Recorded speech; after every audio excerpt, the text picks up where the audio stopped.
Hello, folks. Welcome to Scratch the Surface. I'm EJ Scott. Today, my guest is Michael Ausiello. He returns to the Scratch the Surface podcast to talk about his new book. Spoiler alert: The Hero Dies. That's the name of it.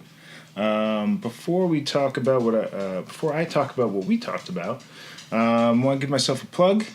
Follow me on Twitter at EJ Scott and at EJ Podcast. Instagram EJ Scott 1106. Website ejscott.com.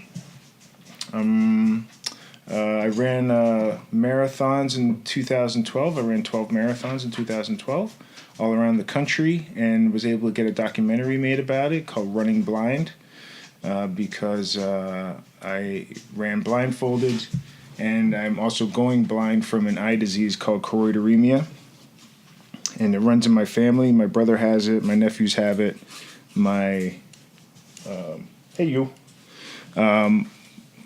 grandfather went blind from it, and so the running the marathons and getting the documentary made was part of raising awareness and money.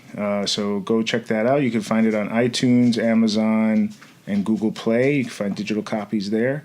For only $2 or $3, you could buy it or rent it, and it'll be well worth your time if you go check it out. And I hope you will. Okay. So, I'll mention choroideremia, by the way, is a degenerative genetic eye disease that causes blindness, slowly erosion of your eyesight over time until total blindness. And so I'm legally blind right now, and just always trying to do stuff to raise money and awareness. Right now I have some auction items up on eBay, and if you follow me or my girlfriend Deborah Ann Wool, you'll see the auction items and a link to the auction items.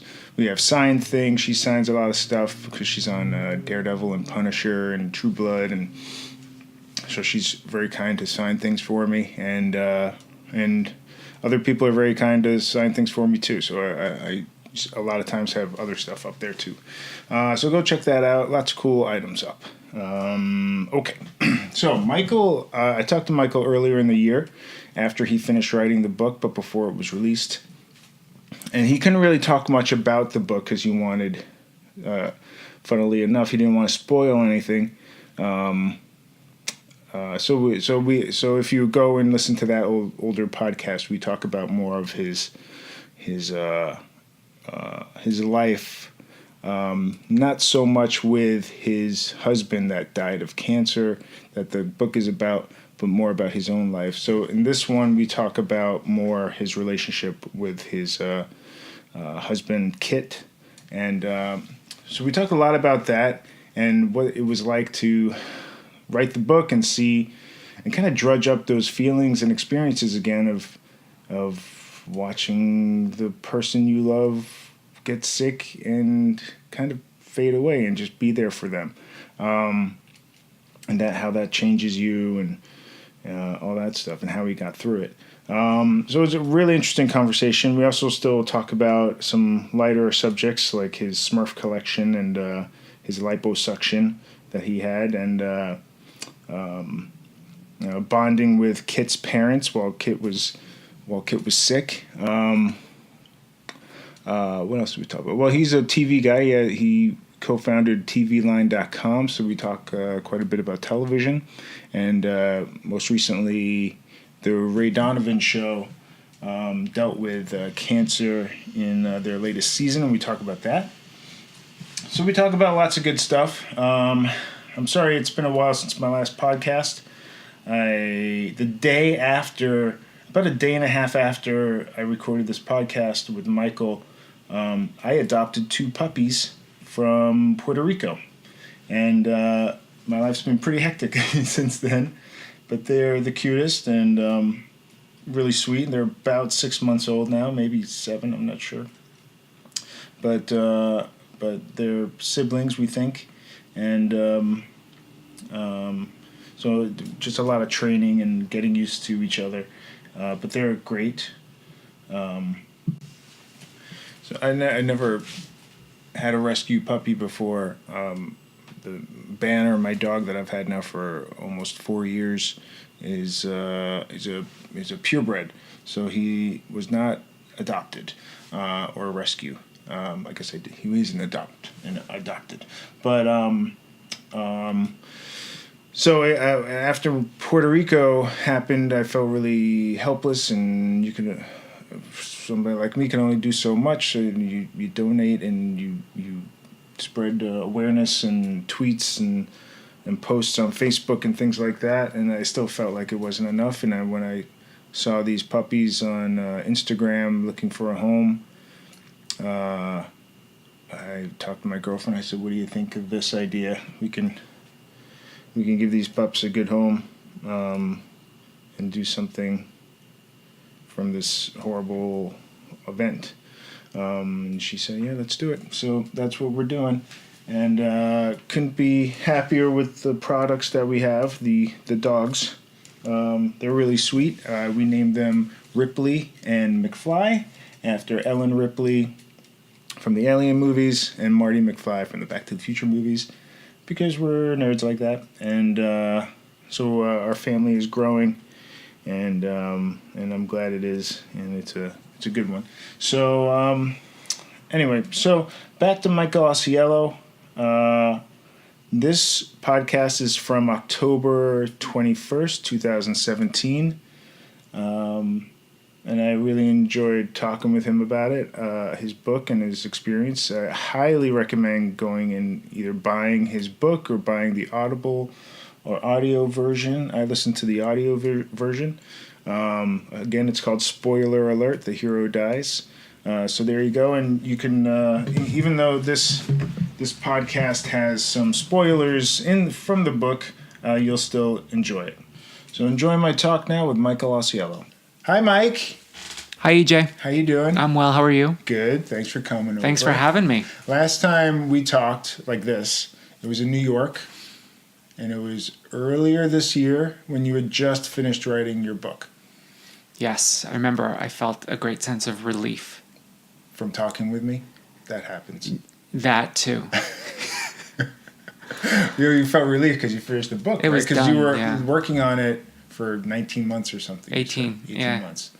And, there's a lot of subject matter in there that I'm sure is difficult to go over again. Uh-huh. But we're going to go over it here today. Excellent. I'm ready. I'm ready. Because we couldn't talk about it too much, fam, because it's like I didn't want to spoiler alert, which is funny when you hear it said out loud like that. But you know what I mean. Yeah. So now, how does it feel writing all that stuff down? Okay, it feels cathartic just to write it down, right? And then to release it into the world. And now people are reading what you just wrote. That's very personal. It's very, it's emotional. It's like you lost your husband to this horrible thing. Mm-hmm. Does that become scary?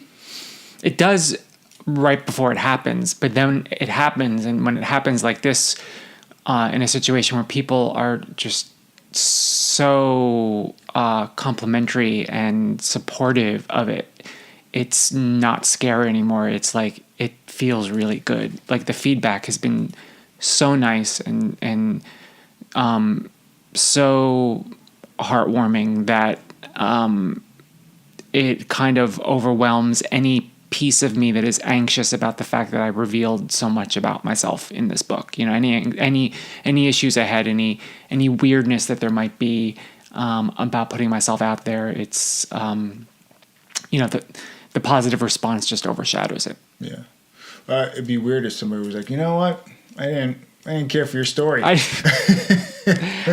only did I not care for your story, but you are not well. There is something wrong with you. Yeah, what's with that Smurf thing? Yeah, right? It's funny. I did a signing in New York at Barnes & Noble, and Amy Sherman Palladino, who created Gilmore Girls and a bunch of other great shows, she moderated it, and she was throwing me a lot of shade about my Smurf collection. Yeah. She was like, she wasn't completely comfortable with it. She thought it was a little weird. And, in that sense, she was channeling Kit, because Kit, for the longest time, well, forever, always thought it was a little weird. Something was just slightly off about it. Because you've been collecting Smurfs since you were a kid. Yep. Mm-hmm. And kind of in the book, you touch on it. It seems like it was kind of out of nowhere. Like a friend of yours showed you a Smurf, and then you saw the show, you weren't impressed, but then you saw like the figurine, you were impressed, and then you saw the show again, and now you were impressed by the show. It won you over somehow. Do you have any idea why that happened like that? To such an extent. I honestly don't know what it was about the Smurfs, but there was something about this figurine that my friend Linda Sweeto showed me on our walk home from from school, that touched me or awakened something in me that I had to have that figurine and more. And then when I went into the store, the Gift Expression store that was selling the Smurfs locally, that's when it really became sort of like an obsession, because I saw like how they looked all together and displayed, and it was just I had to have them all. And then it became almost like sort of like a challenge, like how many can I get with what little money I have. Did you ever relate to the Smurf? Like, I feel like a Smurf, or did you like that world where you'd like to live in that world or something like that? I don't think so. I honestly think there was just something about these little blue figurines that Did you feel blue? No. Did you want a tail or something? I'm just trying to. That would be a great story if I felt blue and then I saw these blue figurines. I'm like, oh my God, that's me. Yeah. But I can't really say that. Right. I there's something about the art of collecting that I realized I loved through Smurfs. Like this idea of building a collection. You never did that before. Not. I'm trying to think. The closest that came to it was Star Wars Star Wars figures. And I didn't really collect. That wasn't so much a collection. Right. But that was the closest thing that came. But no, there really wasn't anything that came before. There was stuff that came after. But the Smurfs was just it just opened up a whole new world. What'd you collect after? So I went through a little bit of a Snorks phase. Right. They didn't last long. They didn't last long, and they didn't really catch on. They were sort of like the undersea Smurfs. Were they by the same people? Hanna-Barbera. Yeah. So yeah. Well, the Smurfs, like they had their origins in Belgium, so that was like something that. The Snorks were like something that was invented in a Hollywood conference room. It's like, how can we what's the next Smurfs? So there was something that I felt like a little commercial and not authentic about it. Put a tube on their head and put them underwater and make them yellow and green. And then I went through a sticker phase. I collected stickers collection. And then I went through a pencil phase, like hundreds of these colorful, crazy, weird pencils. Pencils. Did you use the pencils? No. No, you just had. I just had pencils. I just had hundreds of pencils. Were you like protective of the pencil? Like, you do not touch that pencil. I know you need something to write with. But go get a pen. No one would have had access to my pencils. Okay. It's not like I would like buy them and put them in the drawer in the kitchen. They were safekeeping up in my bedroom where no one could. And I would display them, and I don't know. There was just something about pencils that I liked. And then I really didn't collect. Movie posters. Movie posters. That I get. I have so many incredible fucking movie posters. I have the original Star Wars one-sheet poster in perfect mint condition, rolled, not folded. No, it's not. It's like it's rolled in my house in LA. Should I give my address so someone can go steal it? Yeah. I bought it. So this was like 25 years ago. There was a company called Cinema City. I don't know if they exist anymore, but all they did was sold posters. And I just started buying up posters, and I didn't really display them. I just wanted them, and they were just rolled up, and I would just cart them around as I got, moved to apartment. And now that I have, I'm trying to figure out what to do with them, because it's a great collection. Like, I have the original E.T. poster. Yeah, I have some really great ones. Take them. I had the Dick Tracy posters, like that's when movie posters became like really cool, like double-sided and they were like glossy, because Dick Tracy was such a stylized movie and the movie posters reflected that. I have like the original Nightmare on Elm Street posters. I'm getting excited just thinking of it, but I don't know what am I going to do with it? I don't know what I'm going to do with them all. How many do you have? I have probably about 100. 100. Yeah. Wow. Yeah. I mean, you could sell them. I could, but and I eBay maybe should just sell them, because I don't know. The Star Wars one will go for a lot. You can give them to me. Just as a gift. Thanks for having me on your podcast. Here's my $18,000 movie poster collection. That'd be really nice of you. That'd be really... Let me think about that. All right. I thought about it. I'm going to pass. Oh, that was quick.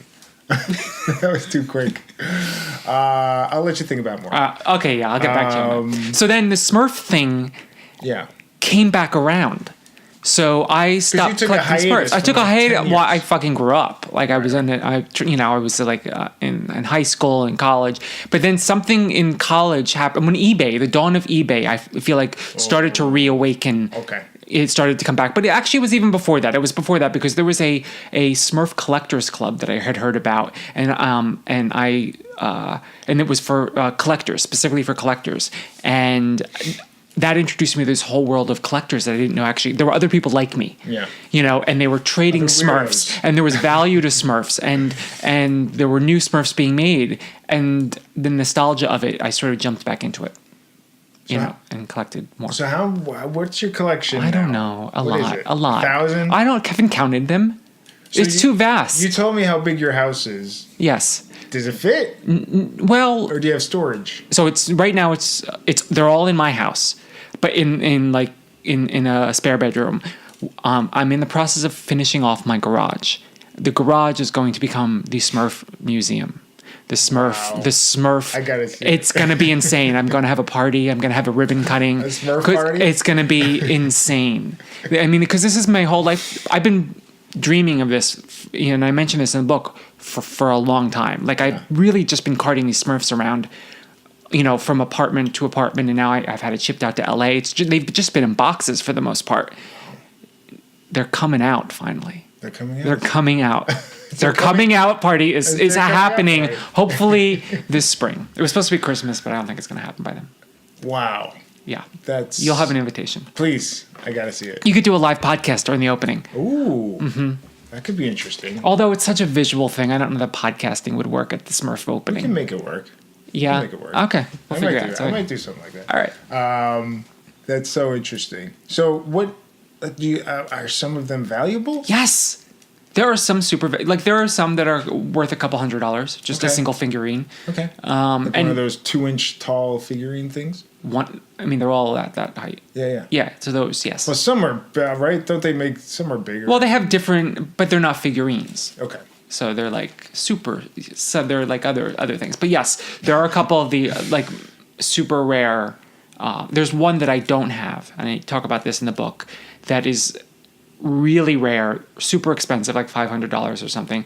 I'm skeptical of buying it on eBay because I've been told there are fakes out there. And basically it's a Smurf holding a red apple that says "I love New York," and it was a promotion back in the 80s that the city of New York did for Smurfs, and it just says "I love New York" on the apple. Okay. And I don't know how many they made, but they didn't make a lot, and they were extremely rare. Okay. So if you see one of those, if you're flea marketing, if you're at a garage sale and you just stumble on one and they're selling it for like $1 or something, you need to give them the dollar and run.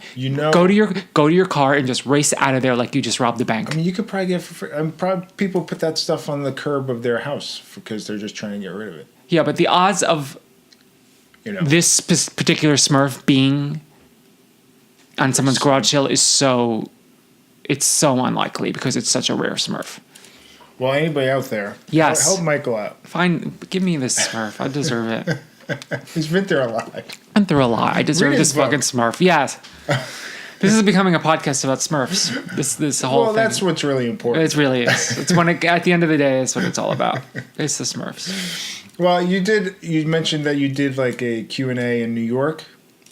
And you did one out here that I went to with Jim Parsons was the moderator and asking you questions and stuff. And he's a friend of yours from way back, right? You guys have known each other a long time. Well, so we're friendly. It's like, it's not like Jim Parsons and I hung out on the weekend or anything. I met him when he was on Big Bang Theory, and I was on a red carpet, I'm pretty sure, and I was interviewing him, and we just hit it off. Like, there was a chemistry there in our interview. Like, we would banter, and we seemed to have like this really fun connection. And then over the course of the 10 years that Big Bang Theory was on, I would just run into him a lot. Right. I would visit the set and we would hang out. So it never really went outside of that professional setting, but there was definitely, I always felt like there was really a fun rapport that we had. And did he know Kit? he did not know Kit. He did not meet Kit.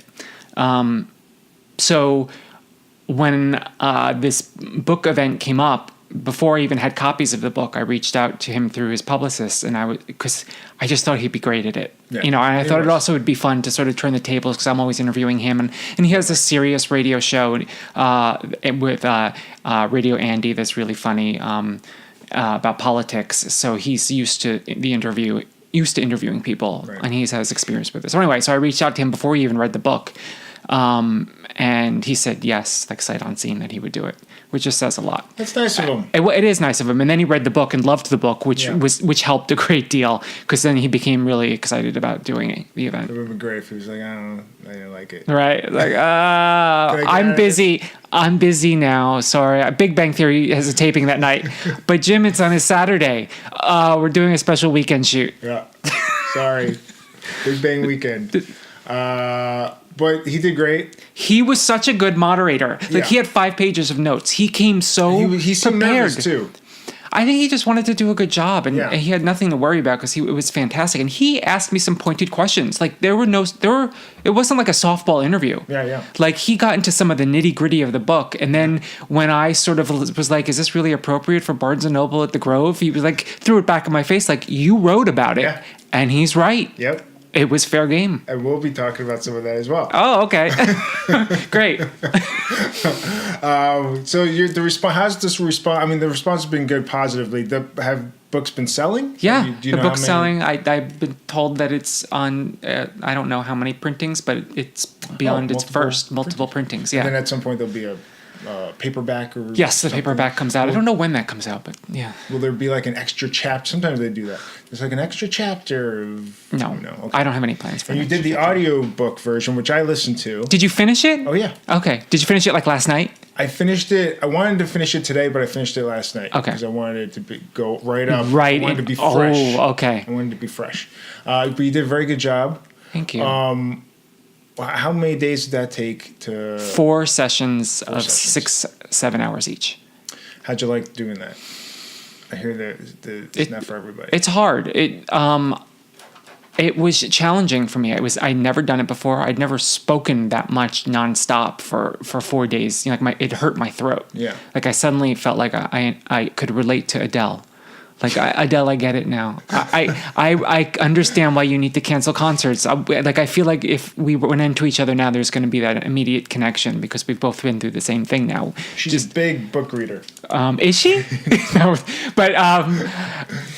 but I was actually, for whatever reason, I thought about how she would cancel these shows because of her throat. And like, I was just, after 3 hours of talking, like, my throat was hurting me. Yeah. And then it got more used to it. Like, by the second or third day, it wasn't hurting it at all. Yeah, I even noticed a point where I'm like, there's like a little pause, and then your voice sounded different. It's probably another day of taping. Yes. So it's either another day or a lunch break. Could be a lunch break. Like that. And yeah, the thing that surprised me most about it was, I probably read the book twice over the course of those 4 days, because a lot of it is like you're reading a sentence and you have to go back and reread it because there's a sound, or you hear saliva in your voice, or you trip on a word, or you mispronounce a word. So it was just, a lot of it was just, can I get through a sentence without screwing it up? Especially the long sentences. So I'm so glad I did it. It was a great experience. The best part about it was the first time I read the book straight through. for 18 months, I had been, focused on one chapter at a time, Right. and editing one chapter. And then I would read a whole chapter, but I never sat down and read the whole book from start to finish. Mm-hmm. And it's one of the reasons I was scared to do the audiobook, because I was concerned that when I read the book for the first time, that I was going to hate it, or that I was going to be like, this actually isn't very good. And it would be too late at that point to really do anything, you know? So I had just the opposite reaction, though. I read it and I was like, oh my God, this is really good. I wrote this, it's like, and that's not me. Like, I usually hate everything that I do. I'm just very critical of myself and incredibly insecure about stuff like this. So the fact that I left that experience feeling proud of the book I had wrote was a really nice feeling. That's good. I was going to ask about that. Like, if there was something in there that reading it that you would have changed, wish you had left out, or wished you had added to it, anything like that? No. Nothing like Nothing. that. That's nice. Yeah, that's a good place to be, especially like before the book comes out. It's just sort of like, that is the book I wanted to write. And there's several times during the reading where I hear you getting choked up. Mm-hmm. Did you feel like, well, I know I'm getting choked up, should I redo that line? Or maybe you just couldn't even redo that line because it was so emotional for you? So I had a great director engineer who would guide me on that. And basically the rule was just keep going. If I tell you to stop, then we'll stop and redo it. But otherwise, it's working, and it's understandable. Like, your crying isn't like making it, difficult to understand the words. So I just sort of plowed through. There were a couple times when he said, okay, let's take a break. Yeah. And I took a break and I cried and then I came back. Had some Diet Coke? Had some, actually... Right? No. So I learned, this is something else also I learned, that I can't drink Diet Coke and do an audiobook because of the sort of gas or the burping that comes up. Yeah, the carbonation was causing a problem. And also just sort of like there was something in my voice that it was doing, like the carbonation, whatever it was not conducive to doing an audiobook. Yeah. So for those 4 days, I was drinking my second favorite beverage, which was Diet half and half Snapple. Half lemonade. It's like Arnold Palmer. Okay. Diet Arnold Palmer, which I drink in the morning, but usually not during the day. I drink Diet Coke. So I changed it up and was drinking a lot of Snapple those 4 days and no Diet Coke. When reading the book, did you discover what a serious Diet Coke addiction you have? There was a little bit of that. There was a little bit of that because I started. There were times where like, people are going to read this and think I have a serious problem. Yeah, you're drinking one right now. Where'd you get it from? I got it from Subway, which isn't ideal. Right. They don't have the best Diet Coke. I was going to go to Chipotle. Look, I know it's not. I know it's not good for me. I don't write about it because I'm proud of it. I write about it because it's who I am. It's what I do, and for whatever reason, it's one of my crutches, and it has been. And I feel like, and this is how I justify it, as far as crutches go, there could be worse crutches. That's like, true. Let's name a couple. Heroin, that's worse, right? Diet Snapple? Diet Snapple is not worse than Diet Coke. Heroin. Smurf collecting?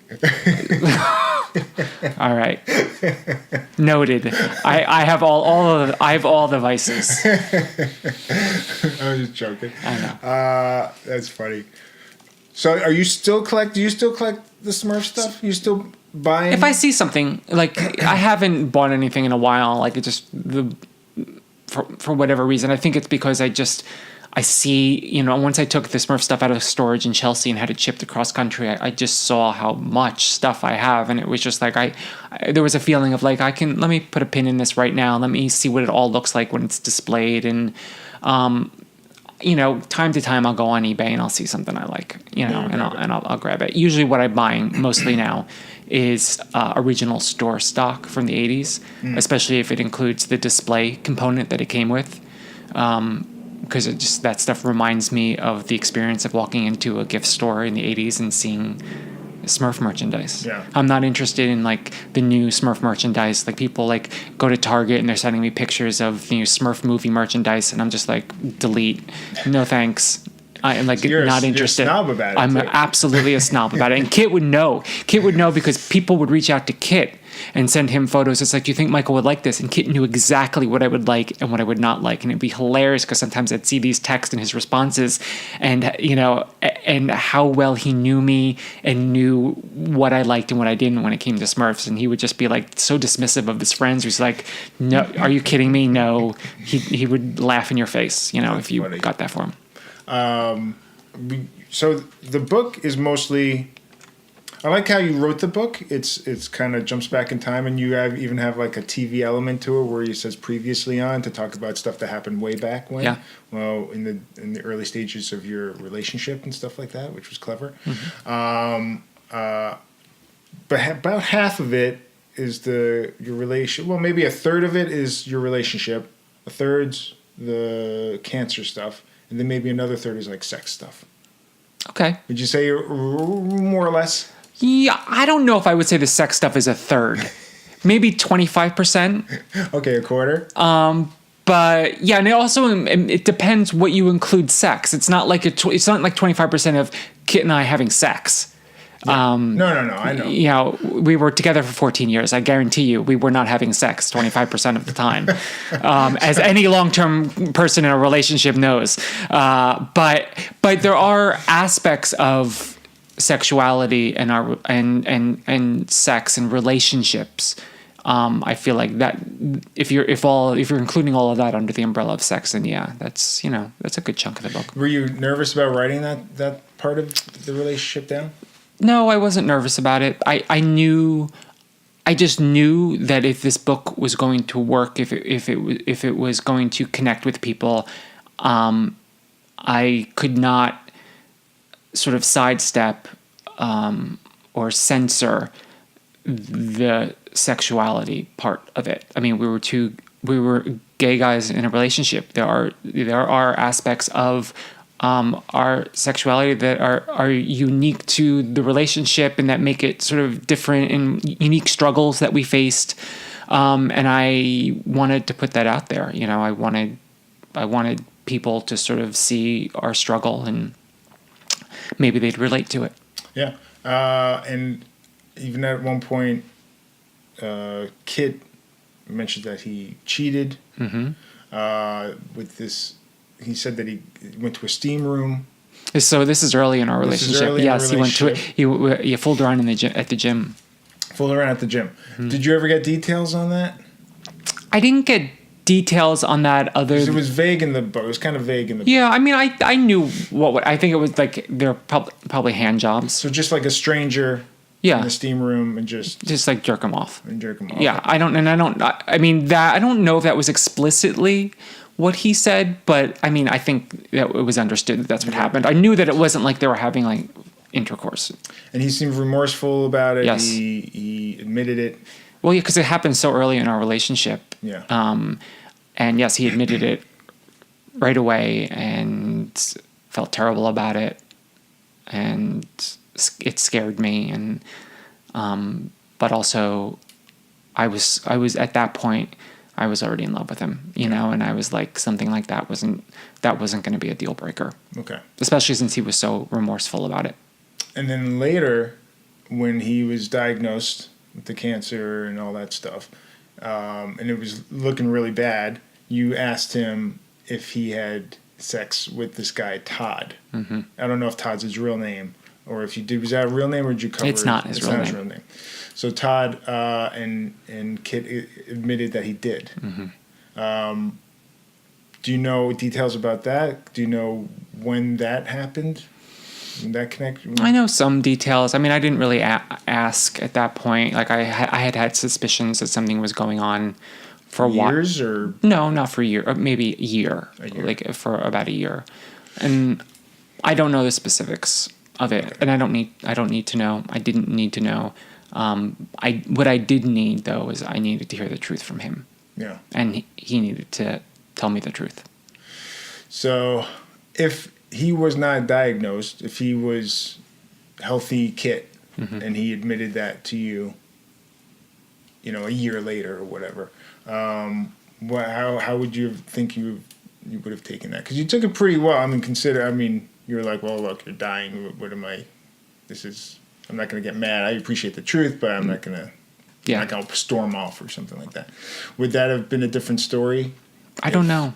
Yeah. I don't know where we would have been in our relationship. One thing that we started to talk about in therapy a little bit before he got sick was, do we want an open relationship? We had been together. That was talked about. We started talking about it, the idea of it. We were scared of it. We were scared of the idea of officially having an open relationship because we were worried that would be the beginning of the end. Yeah. It's hard to pull off an open relationship. It is and it isn't. I know a lot of friends who, not a lot, but I know several friends of mine who are in relationships that are open and they make it work. No kidding. Yeah. And I think it's I think it happens a lot in the gay community. I think, because there's this sense that, we don't need to play by the, regular rules of the relationship, We can have sex with more people. Right. I mean, and as I talk about in the book, Kit and I had different homes for the last 2 years of our relationship. We lived, we didn't live separately because basically I was either with him in his place or he was with me at mine. But that was an instance where we were just like, why can't you be in a relationship and have your own space? Especially in New York where you're living on top of each other. Yeah. If one of the issues in your relationship is codependency, then why not get a second apartment and, have a little bit more freedom? And that was discussed I guess that was a big discussion. And it was how that pan out after a decade together. And you're like, okay, well, let's get separate apartments.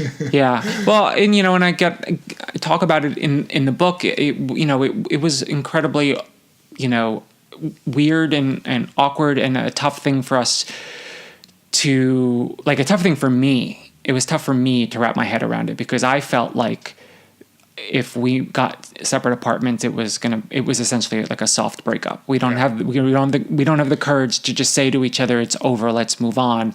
Let's get separate apartments, Was it his idea? Yes, it was his idea. Do you think part of that was so that he could see other people like this Todd guy?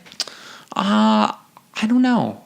I honestly feel like he needed it because he needed to feel space. He needed his own space. He missed having just a space that was his own. And, the reality is he spent hardly any time there. I got a place in the West Village, and that became his primary home. So maybe he just wanted to be away from Smurf stuff. Maybe is that possible? No, I don't think that's it. But he barely spent any time in the apartment that he got. But the idea that it was there if he needed it, I felt like psychologically was really good for him. Yeah.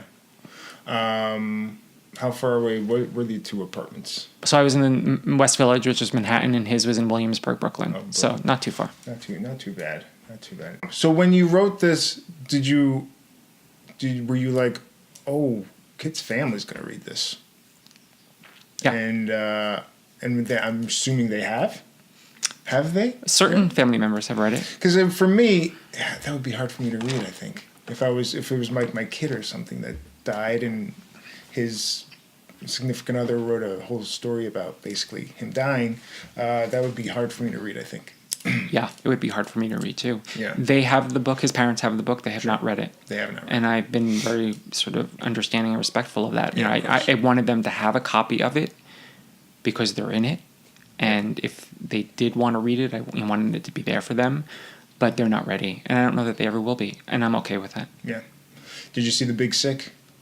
I did. Did it remind you of your situation? With regard to Kit's parents, yes. Yeah. I saw a lot of similarities. Because if you haven't seen The Big Sick, there's a health issue for Zoe Kazan. She's in a coma, and Kumail Nanjiani ends up spending a lot of time with her parents and kind of connecting in that way. Yep. The whole movie, she's in a coma.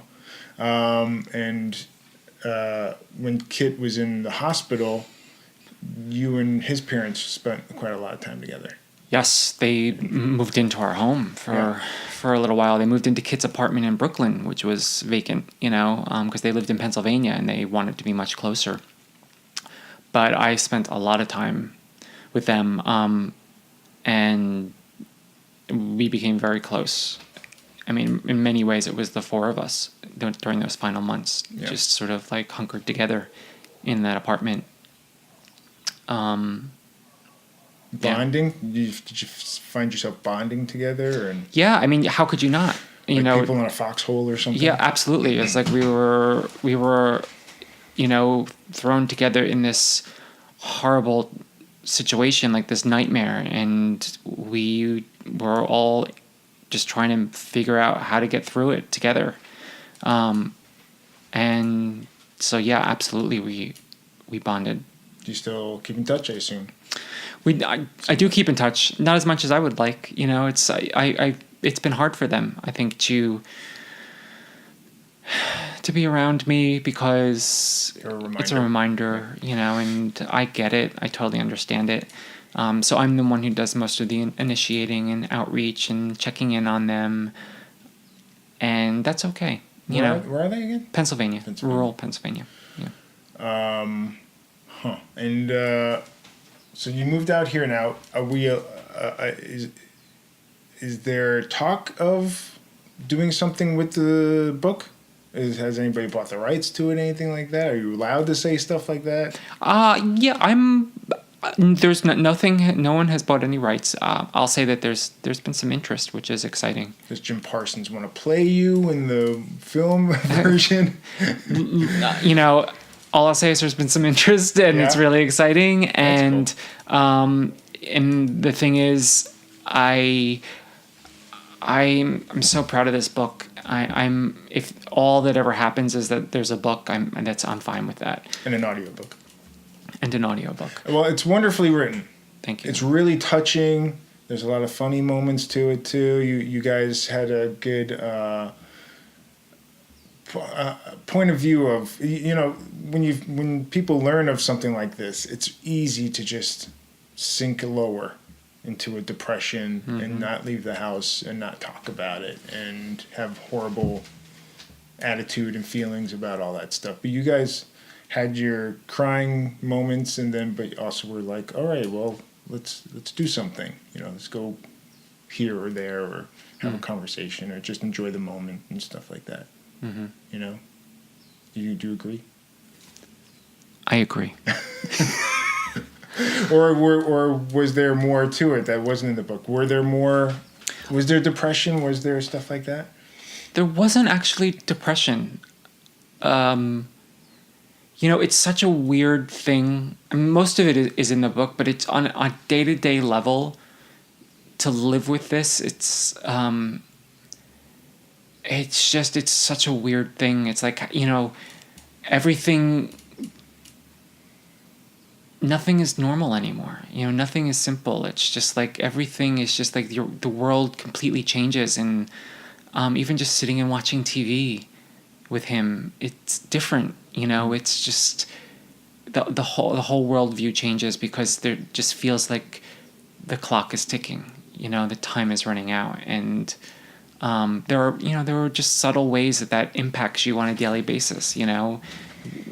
Whether it's going out to dinner, whether it's watching TV, whether it's just, I don't know. So much about what I loved to do with Kit was when we would hang out or we would go on vacation or we was just dreaming of the future and thinking about, a house we might buy or a vacation we might take or a pet we might adopt, just growing old together. I always, looked forward to that too. And that was all of that was removed from the equation when he got sick. And then it just suddenly became about living in the moment, hanging on to maybe some hope that there'll be a miracle.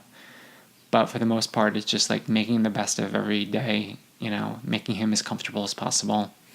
Yeah, because he sounded very uncomfortable. Yes. From the tumor and stuff like that. Yes. I thought it was sweet how you guys got married. That was a great story. just really spontaneous, but also taking this horrible day and making something good from it. Yeah, coming out with a win. Coming out with a win. Yeah, that's really interesting. You talk about liposuction. Oh my God, you're hitting all the big ones. You're going for it all. Yep. Is that all right? You mentioned it, but I was surprised. It was almost a throwaway. Yep. And I'm like, liposuction? Where'd that come from? What made you want to get liposuction? In the book, you say there was just some parts of me that just, no matter how much I exercised, dieted, it was just not going anywhere. Yeah, I was a fat kid, and I had lost a lot of weight, and there were areas of my midsection that I was told, like fat deposits that no matter how much I worked out or dieted, that they weren't going to go away, and surgery was the only option if I wanted to just, sort of finish the job that I started with dieting. And so, was it a lot or just a little bit? No one really thought it was a lot, but for me, it felt like a lot. Right. It was just something that was bothering me, and and suddenly I had a good job and I had some money, so I was in a position to do something about it, and I did something about it. Out here or in New York? Out here. And Kate came out with me, and he was my caregiver. How long ago was this? It was early into our relationship. It was like 2 years, or 3 years into our relationship. Okay, and. It's like they cut you open. No, it's like orthopedic surgery. So that's what it's called, right? Where it's just like they put a couple holes in you, and they just like they didn't like cut. I don't like have like this huge scar. No, I know, but they cut a little thing. Yeah, a little thing, and then they just go, yeah. And then they work it back and forth. Well, I wasn't awake while like it was happening, EJ. But you know the idea, right? I do know the idea. So there's a lot of bruising when you're done. Yeah. So there's it's painful afterwards. Yeah. It's painful, and thank God Kit was there to go fetch me food and keep me company. So he understood because you were insecure about all that stuff. He did, but it was an incredibly vulnerable place to be in, to admit that I wanted to get the surgery and then to have the surgery, and then for him to see me like that afterwards, because I was sort of in rough shape for a couple days. Yeah. What is the healing process like from something like that? Yeah, it's a couple weeks until you're all healed, but the first couple of days it's incredibly painful to just walk around. Yeah. So yeah, but he was great. He took good care of me. Because you got it on your core. Yeah. So like when you breathe, would it be painful when you're breathing? Yes, it was. Laugh, breathe, all of that stuff. Yeah. Jesus. But it's was it worth it? You happy you did it? Yes. Yeah. I am. Okay. Yep. Well, let's see. I'm too sure. Let's see are there scars? A little bit. Teeny but I also scars? have my gallbladder out, so I have scars from that too. Oh, you're kidding. Yeah. So. When did that happen? That happened right after college. It happened out here after I went to USC. And what happens to your gallbladder? Does that hurt? I had gallstones, and it was misdiagnosed for months. Like I was having these attacks every time I ate anything with fat in it. I would have this like literally crippling attack in my abdomen, like literally on the floor in pain. And sometimes this was out in public. Like I literally had to stop and get down on all fours because it was like, Jeez. And no one could figure out what was wrong with me because it's not typical for someone my age and my gender to have gallstones. So they ran like EKGs on me. They thought maybe it was my heart, all these tests. And so finally someone did an ultrasound and it was like, oh yeah, you have gallstones. I lost a lot of weight. Isn't gallstones, aren't you supposed to be older, stuff like that? Older, female, fair skin, I think is one of them. Fair skin? What's fair skin? I don't know. Anyway, white. I get it. But even fair, like super white. I didn't fit any of the, sort of categories. What causes that? Any idea? No. I know I don't think gallstones, but with the other stones, it's caffeine. Kidney stones? Kidney stones. Isn't that caffeine stuff? Is it? I don't know. Well, I'm shocked that you haven't had kidney stones yet. Well, give it Maybe a I'm little while. gonna have those tomorrow. Give it a little while. Big sick. Oh well, we pretty much covered that stuff. Do you feel like now all this stuff? Do you feel like it's getting behind you? Are you, like him and the book and all that stuff? Do you feel like you're You're doing good and living your life and moving forward. A little bit. There's something about having the book out there where I feel like, a page is turning, and I'm Literally. feeling what? Literally. Yeah, I just feel like, in a way, I'm ready to move on. Do you have a boyfriend? I don't. I'm dating though. Like I'm going on dates and putting myself out there. How do you like LA guys? How do I like LA guys? Yeah. They're- Different than New York guys? Not really. Yeah. I mean, no. No. The only difference is you drive to a date versus just walking. That's terrible. Mm-hmm. Or, take a lift or something. Are you happy with your body today? I am. I'm never going to be 100% happy. Yeah. Because you're scarred from the high school and growing up. Yes, there's always a piece of me that's going to be Fat Mike. Yeah. But I'm happy. I'm proud that I took that weight off and kept it off for 25 years now. Impressive. I struggle all the time with it. I go up and down. Yeah, and I fluctuate 5 pounds here and there, but for the most part, That's nothing. but it's still a daily struggle. Yeah. Like food is constantly, an issue for me, and if I'm thinking about it, I'm trying to keep in my head how many calories I had today because I always feel like I'm, just a slice of pizza away from slipping back into old patterns. Not that I don't treat myself and indulge, and I do that, but there's a little, post-traumatic stress about being a fat kid and being bullied and made fun of and all the insecurity that comes with it. That's never going to go away. And you have a therapist. Do you still have Tony? Tony, our couples therapist, is now my individual therapist. Yeah. And is he in New York though, right? He's in New York. My therapist is in New York as well. Yeah. We do Skype or, FaceTime. Do you do that too? No. So we did a couple, because, I'm making a go of like a bi-coastal thing for the first time. Up until 6 months ago, I was primarily in New York, would come out here for work, stay in a hotel, whatever. But I have a home here now. So this is new for me. New home. New home. And I'm going like 3 weeks here, 3 weeks there. So, there were, occasionally I'll do a phone thing with Tony, if I'm in LA and I just need, a tune-up. Mental tune-up. Mm-hmm. For the most part, though, I prefer the in-person, and I'll just wait until I'm back in New York. Okay. In your book, you had the last chapter is like an imagining of what could have been the future with you and Kit. That was so sweet and so sad. It was so sad to read it. It was maybe one of the most heartbreaking parts of it. Was it like that? Was it definitely going to make the book no matter what, or was there a part of you that was like maybe this? I mean, I could see how you would write it for you, but did you think it served the book? Yeah, I didn't know when I started writing it that's how the book was going to end. So the idea for that came as I was writing the book. But once I made that decision, I knew that had to be how the book ended. I had to have the happy ending. And I was going to give it to myself. How do you look at your future now?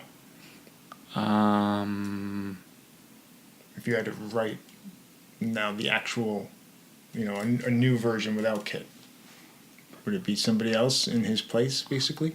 I don't know. I don't know. I mean, no one's ever going to take his place. I mean, right. But as far as a husband. Though. Yeah, I hope I find love again. I do. As hard as it is to wrap my head around the idea of it, I want it, and I hope maybe that I'll be lucky enough to find someone that I connect with, not exactly like Kit, but even close to that would be nice. It's big shoes to fill. Yeah. For whoever that person's going to be. Yeah. Right? Step right up. Don't rush the line. Because it's hard to fill shoes like that when you say this person's my soulmate and the love of my life and stuff like that, and they pass and now the next person is like, well, I want you to say that about me too. You know what I mean? Like everybody kind of expects them to be those things. Yeah, you know, my brother read the ending of the book and it made him sad for a different reason. It made him sad because he felt like I was telling the world that I'm never going to, my life is over now. You know, that I had my one true love and he died and now I'm going to be alone for the rest of my life. You know, that's how my brother, one interpretation that he had from it, and it made him sad. And, you know, I assured him that's not what wasn't the intent of that, you know, sort of epilogue. Let's write one right now. You go to a Smurf convention and you meet a man I don't want cosplaying. No, that's not going to happen. hefty I don't want anybody who. I don't want to meet another Smurf collector. I don't want to go out with anyone who's obsessed with TV. Build a house that looks like a mushroom. Too much. No. One of the great things about Kit and I was how different we were. It worked. It worked so well. I didn't think it was going to work at the beginning. I thought our differences were going to be the end of us, but it ended up being the best thing. And I find myself drawn to people who are different than me. Oh, really? You know, people who can, you know, introduce me to new things, you know, get me out of my comfort zone. You know, as much as I like the idea of having a quiet night at home and watching, you know, TV or, you know, binging a show, it's like I want to expand my horizons too. That's one thing Kit did. He was like, he introduced me to a lot of different things. And that's exciting. What do you think of this Harvey Weinstein stuff? You're in the business. Have you heard about Harvey Weinstein before? No, because I'm in the business, but I'm not in the film business. Yeah. You know, and I covered TV, and not that he didn't, his company was in TV too, but I was so far removed from that whole world. I'd never met him. I had never really heard any rumors about him. You know, I just knew of, you know, the persona of Harvey, you know, and the jokes that would be made at award shows and stuff like that. But it's horrifying. It's unbelievable. Those numbers are like Cosby numbers now. What's unbelievable to me about it is that it's 2017. Mm-hmm. You know, I feel like this is a scandal that maybe would have happened 30 years ago. Or even the right. Like Mad Men era. You know what I mean? It's disgusting that this is happening now. In such huge numbers. Yeah. You know? It's heartbreaking. It's revolting. And you know, people put down social media a lot, but I'll give it credit for this. Social media is making it possible for people to speak out when they don't think they have a voice, and to see that other people have been through the same thing, especially with that Me Too hashtag that Alyssa Milano started the other day. Oh man, it's heartbreaking. I kind of suspected it was that bad. You did? Like not from Harvey specifically, but just in general. Just because I had so many since I was a teenager, I've had women open up to me about their abuses and assaults and harassment and stuff like that. And I'm like, oh my God, how many? And every time I'm like, another person's telling me about this. I can't believe it. And just the hypocrisy of it, you know, because Harvey, sort of branded himself as this forward-thinking, women's movement guy, and, you know, to find out this is the way he was behaving, you know, it's just. I feel bad for his kids. He's got 4 daughters and a son. It's horrible. Imagine you're like 22 years old, or some of his kids are that age, and you find this out about your dad. Mm-hmm. That's fucking crazy. Yeah, it's life-altering. Yeah, that's fucking. Their life is never going to be the same. Who's gonna make his movie? I don't know. I've been thinking about that. What company? I don't know. I was thinking about that. I was like, because you know it's going to happen. Yeah, It's inevitable. Oh, it's got to. It's probably an HBO movie. Yeah, or like a limited series. I mean, given how, you know, widespread this was, it's more than just a movie, I think. It's oh, God. Yeah. Yeah, I mean, I heard he thinks that he's going to be able to make a comeback in a year. There's just no way. He's delusional about a lot of things, yes. it sounds like. Yeah. He's done. He's done. All right, so in the book you had your cat, Mr. Scooch. Yep. He passed, right? He didn't. You actually just pulled that out of your ass. He passed? Yes. Because there was another cat in there, Mr. Sprinkles or something like Nope. that. What was that one? You're confusing your books. I don't know where you're going with this. There's no Mr. Sprinkles. Mr. Scooch is alive. Well, This is going off the rails. I lost it. Focus. I hate cats. That's my problem. You wanted him to die. You wanted him to die. He's alive. I'm sorry to disappoint you. Is he with you? He's in New York. He doesn't travel. Who stays with him? I have a cat sitter who comes in once a day, feeds him, pets him. It's a lonely cat. Maybe a little bit, but I mean, he's a cat. He sleeps almost the whole day. It's good. And then You don't care about Here's the thing. How old is he? He must be old. He's old. He's like 16, 17. Here's the thing. This was Kit's cat. Okay. He got it for me. Kit, we got it together, and it was for a birthday present for me. But Kit and Mr. Scooch, and I talk about this in the book, they were a team. There was a love fest happening there. Okay. So it's 2 against 1. When Kit died, Mr. Scooch and I were just sort of looked at each other and like, ugh, I'm stuck with you. There's Yeah. no bridge. Oh, really? Interesting. And So you're passively aggressively hoping something happens. no, well, I wouldn't say that. I love him, and I know what's going to happen is he's going to die, and I'm going to be a wreck because I'm going to feel, like it's just another piece of Kit that's gone. Yeah. But what did you end up keeping of Kit's? Because I know you gave a lot of it away. You gave his sex toys to the Salvation Army, things like that. Mm-hmm. What did you end up keeping? All of Kit's? Probably a lot of pictures. Yeah, well, yeah. So all his photo archives, and I'm figuring out what I want to do with that because there's one book at least, but hundreds of photo books that could be done with his photography, which is just What about like amazing. a website too? Like yeah, it's just finding the right person to do it, and then it's a huge undertaking. But it's something that's on my list of things that I need to do now that the book is over. Are you able to move on officially from Kit when you still have like these things kind of lingering? A website or a book or a movie or whatever. Yes and no. I'm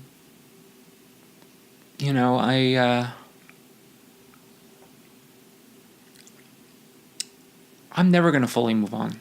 It's never gonna be like I'm gonna be like, okay, today's the day. I'm like, Kit was in the past. He's always gonna be with me. I'm always gonna be thinking about him. I'm maybe not always gonna be crying. Maybe not always gonna. Might not always be the intensity that it was initially, and still is at times.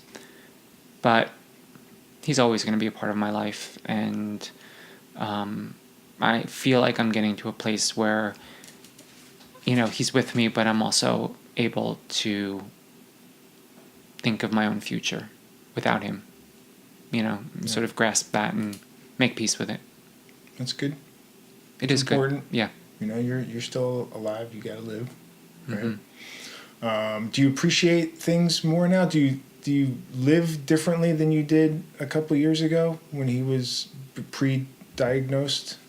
Just like an appreciation of, I don't know, a flower or spending time with somebody. Yeah, I mean, absolutely. I feel like I'm more present in my relationships with my friends, and I tell people, I use humor as sort of a wall, because I don't want to get close to people because they'll die too, and I don't want to be hurt again, that whole thing, because I lost my parents too. Yeah. So but I'm doing that less. I'm like less going to the humor place and more just being genuine with people and telling them how I feel and telling them I'm grateful you're in my life. And, you know, I have also less tolerance for bullshit now. Is a big thing that I feel like has changed. Like just cutting through the bullshit. Mm-hmm. Like I don't have time for, you know, petty shit. You know, I just sort of like I don't have time for games. It's just like, sort of this is how I feel. You know, you guys need to get past this. You know, it's just sort of like cutting to the chase. Yeah. How online are you getting a lot of responses online about your book and stuff? Yeah. Like on Twitter and things like Twitter, like strangers like reaching out to me, direct messaging me on Twitter or Facebook or Instagram, you know, saying they read the book and how it touched them and how it's changed them and how it's made them more appreciative of their own relationships, which is really nice feedback to get. And you know, people saying how much they fall in love with Kit. Mm-hmm. People who never knew him and read this book and it's just like how much they enjoy him and how sad they are that he's not here. Do you think he'd like the book?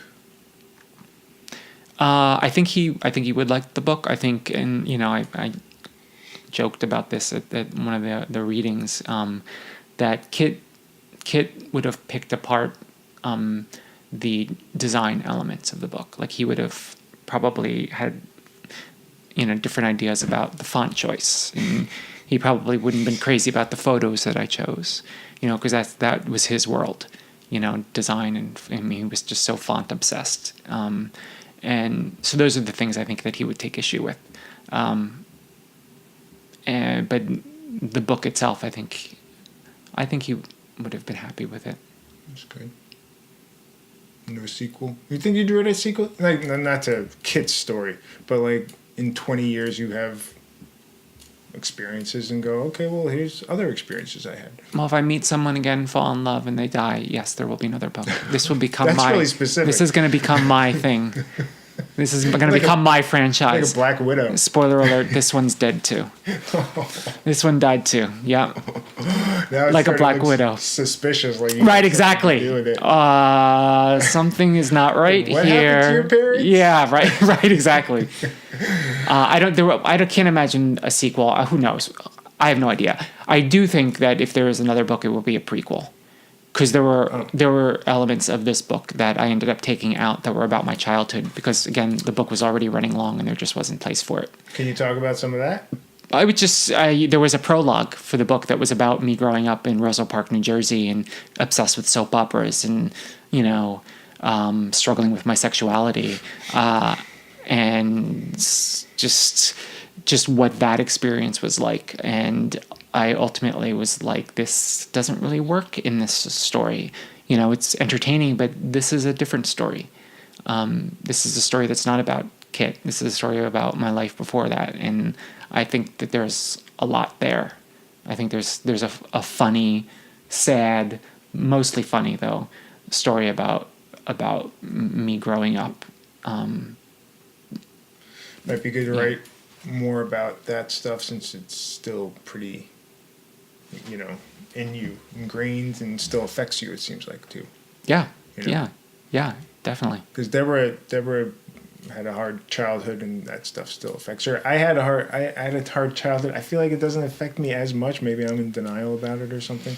But do you talk about that stuff in therapy? Do you find that helps? Talking about my childhood? Mm-hmm. Right. Not so much now. I mean, when we were in couples therapy, Kit and I, we talked about childhood stuff because there were a lot of childhood issues that were coming to the fore in our relationship. But, you know, there's just been too much else to talk about than to delve into childhood stuff, you know, in the past couple of years. It's, right. You know, maybe we'll get back there at some point. But this book has helped me make peace with a lot of what I went through in childhood, particularly bullying, you know, because I've, you know, connected with people from my high school and at these readings, some privately, and just feeling the love and support from everybody has made me feel like, whereas I had, not so great feelings about my childhood in terms of school, this experience has given me warmer, fuzzier feelings, about the people I went to school with and that whole experience. Did any of the bullies read the book and talk to you or anything like that? No, none of the. Well, I don't know if they read the book. They may have. You don't know. No, yeah, none of the bullies. No, it's like, but. How many cities did you go to and talk about the book? Well, I did New York, LA. I did 2 in New York, 1 in LA. I did a couple in New Jersey. I'm doing one more in New Jersey in Eatontown in November, and then I'm doing San Francisco on December 10th, which I'm excited about. San Francisco. Yeah. Good city. Yeah. Are you looking forward to those? I am. Yeah, I'm looking forward to... Who's going to moderate those? I don't know. Yeah. I don't know. The New Jersey one, I think my friend Nick is going to do it, which is going to be awesome because he's so funny and he's in the book. Okay. San Francisco, I don't know. Do you know anyone in San Francisco? I know a few people. Yeah, who would be good at it? Who could draw a crowd? Just in case I can't. No, I don't know anybody like that. Who lives in San Francisco? There's got to be people that live in San Francisco. I don't know. I can't think of anybody. I keep thinking about Robin Williams because he's from San Francisco. Yeah. But he's not going to be able to do it. No. That's going to be a tough one to pull off. Yeah. TV-wise, how's work going? Great. Awesome. Yeah. There's so much of it, though. It's a constant struggle to stay on top of it all. It's a lot. We're staffed at TV Land. We're a staff of 7 people, and there are 500 original programs. So some stuff falls through the cracks, but for the most part, we're on top of it. Are you able to watch shows like Ray Donovan this past season?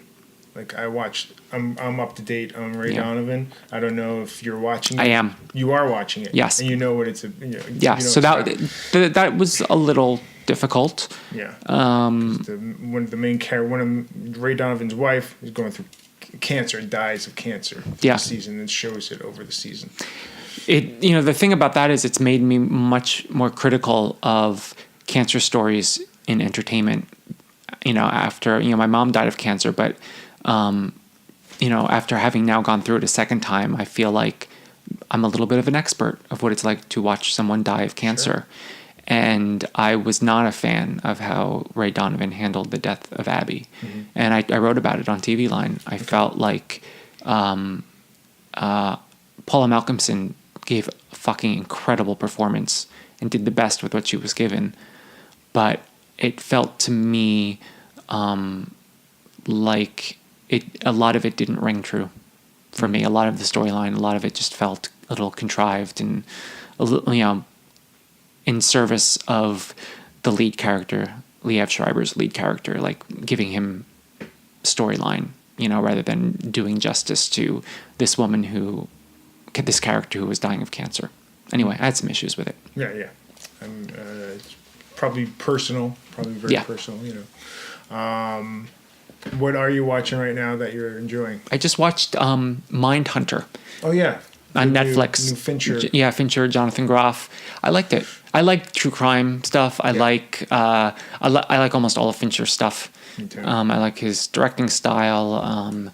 I like the choices he makes in terms of movies he directs and TV shows he makes. But anyway, I liked it.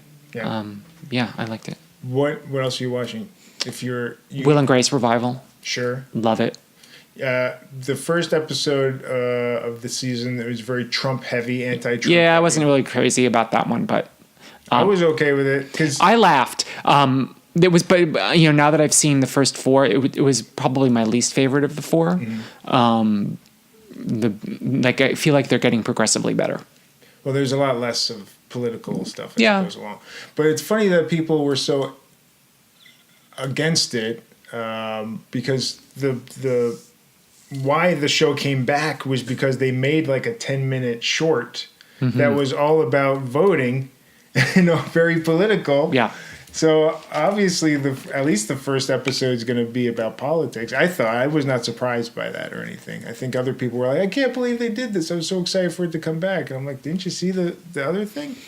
Yeah. I mean, they had to kind of get that out of the way. Yeah. They had to do their Trump episode. They did it up first. And now, there's little, digs here and there,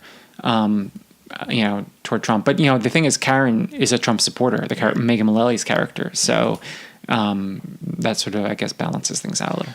If they wanted to make it more realistic, the other three would not talk to her anymore. Oh, I know.